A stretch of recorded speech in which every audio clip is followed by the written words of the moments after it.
Sir నమస్కారం sir. నమస్కారం. ఇప్పుడు డీజీపీ రవీంద్రనాథ్ రెడ్డి గారు మారిపోయారు. అసలైన వ్యక్తి ఒక ఉన్నారండి, సిఎస్ అన్నారండి జవహర్ రెడ్డి గారు. అంటే నాకి బూట్లు నాలుగు అరిగిపోయిందని వదిలేసారేమో.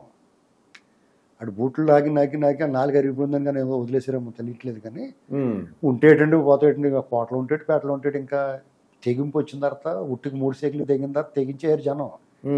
గవర్నమెంట్ ప్రభుత్వ ఉద్యోగులే తిరగబడి బయటకు వచ్చి ఎగబడి ఓట్లేస్తున్నప్పుడు సామాన్య ప్రజలు కసిగా ఉన్నారు. ఒక రాజకీయ పార్టీ కార్యకర్తలే కాదు, మా పౌర సమాజం అంతా కూడా ఇంటికి పంపించాలనుకుంటున్నారు.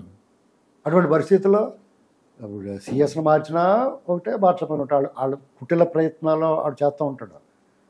ఇప్పుడు ఇంటెలిజెన్స్ చీఫ్ను మార్చారు, సీతారామాంజనేయులు అయితే అతను తొత్తు. అవునండి. ఇప్పుడు వచ్చినాడు అలాంటి కాదు. జిల్లా ఎస్పీలు అందరూ ఫోన్ చేసి తోలు తీసేస్తాం, పిచ్చి పిచ్చి అసలు అని చెప్పాడు. గుప్తా గారు చాలా ఆనెస్ట్ పర్సన్, న్యూట్రల్గా ఉంటాడు. రేపు అతను గెలవబోయే ప్రభుత్వం పట్ల మీకు నాకే తెలిసినట్టు వాళ్ళు గెలవదా, ఏం జరుగుతుందో, రేపు ఏం జరుగుతుంది ప్రజల నాడు వాళ్ళకి తెలియదా, రిపోర్ట్లు ఉండవా, కళ్ళతో చూస్తలేదు వాళ్ళు, వాళ్ళకి తెలియదా ఇది ఎలాంటోడో ఏంటండి. అటువంటిప్పుడు వాళ్ళు ఎందుకు అవకతవకలు చేస్తారు, ఇంకా ఎందుకు చేయనిస్తారు వీళ్ళని, వీళ్ళని ఎందుకు స్పేర్ చేస్తారు. వీళ్ళు దండుపాడు మీద చాలా మంది పోయారు కదా. ఆ ఉన్న మిగిలిన వాళ్ళు ఎవరన్నా ఉంటే వాళ్ళు కూడా ఒళ్ళు దగ్గర పనిచేస్తారు. లేకపోతే ప్రజలు కుమ్మేస్తారు పట్టుకుని. ఆడ ఎవడో డిఎస్పీ ఎస్పీ అని చూడండి మడతలు పెట్టేస్తారు. అంగళంలో చూశారు కదా, ఇప్పుడు మీరు పొంగనూరులో చూసారు లేదా? అవునండి. తరిమి కొట్టారా?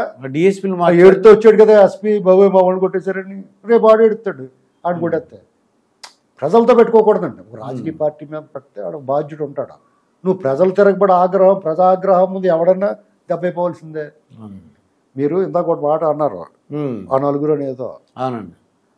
ఆ నలుగురే కాదు, 400 మంది పాస్పోర్ట్లు సీజ్ చేయాలి ఈ దేశం విడిచి పారిపోకుండా. నేను ఎప్పుడో చెప్పాను. అంటే కొడాలి నాని ఒకడు, కొడాలి నాని వాళ్ళు జూన్ 4కి వాళ్ళ కథ తెలిసిపోద్ది. జోగి రమేష్ ఒకడు అండి, పేరు నాని. వీళ్ళే కదండి, ప్రభుత్వంలో ఉద్యోగులుగా పనిచేస్తున్న అధికారులు గణం కానీ, సోషల్ మీడియాలో పనిచేస్తున్న వాళ్ళు కానీ, ఈ కొడాలి నాని ఇలాంటి బ్యాచ్ వీళ్ళు దుర్గంధపూరిత డ్రైనేజీ మూతలు తీస్తే వచ్చినట్టు వాసన వస్తుంది వాళ్ళు మాట్లాడితే. వాళ్ళు కానీ ఇలాంటి వాళ్ళందరినీ డెఫినెట్గా వాళ్ళు చర్యలు తీసుకోవాలి. వాళ్ళు పాస్పోర్ట్ దేశం విడిచి పారిపోకుండా చూసుకోవాలి.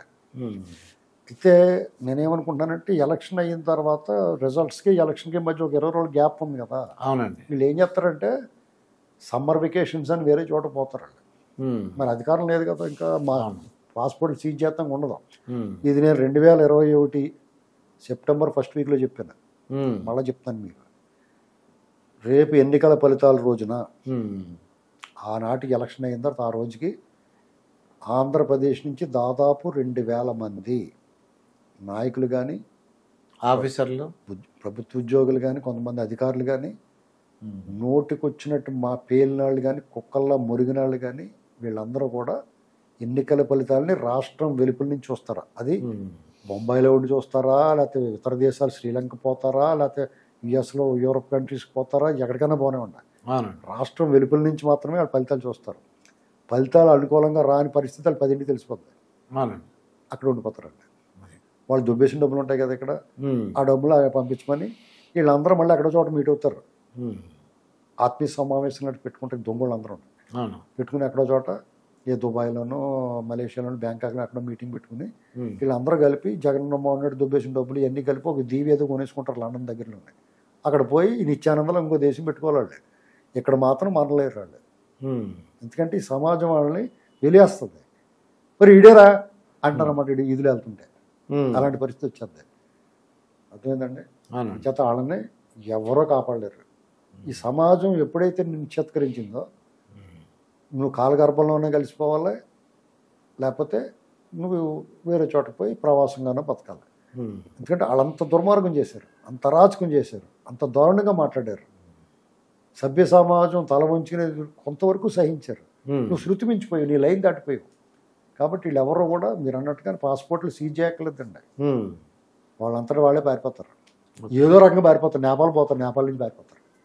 ఏం చేస్తారు మనం? అంటే ఇప్పుడు రాజేంద్ర రెడ్డి గారు ట్రాన్స్ఫర్ అయ్యారండి, సీతారామన్ గారు ట్రాన్స్ఫర్ అయ్యారు. ఇప్పుడు సిఎస్ గారు భయం ఉండదంటారు, అమ్మో నేను కూడా ట్రాన్స్ఫర్ అవుతానేమో. వాళ్ళని తెగిచ్చిన వాళ్ళు ఏంటంటే వాళ్ళ ఆలోచన ఎలా ఉంటుందంటే, వాళ్ళ జీవితకాలం 30 ఏళ్ళ సర్వీస్లో చానాళ్ళు నిజాయితీగా పనిచేస్తారు. చంద్రబాబు గారు లాంటి వాళ్ళు, ఎన్ రామారావు గారు లాంటి వాళ్ళు, కిరణ్ కుమార్ గారు లాంటి వాళ్ళు ఉంటారు కదా, అవునండి. వాళ్ళ దగ్గర నిజాయితీకి పనిచేస్తే మంచి పేరు తెచ్చుకుంటారు. ఇలాంటి దొంగడు వచ్చినట్టు వాళ్ళు అసలు స్వరూపం బయటపడితే మొత్తం కుమ్మేస్తారా? వీళ్ళే తక్కువ దొబ్బేసారనుకుంటున్నారా? వీళ్ళు వందల వేల కోట్లు గెలిపి ఉంటారా? ఆ డబ్బుతో ఎంజాయ్ చేయొచ్చుకుంటారు, లేకపోతే ఏదో రాజకీయ పార్టీలో జాయిన్ అయిపోతారు. అది వాళ్ళ లెక్క. అది కానీ ఈసారి అవకాశం దొరకదాలి ఎవరికైనా.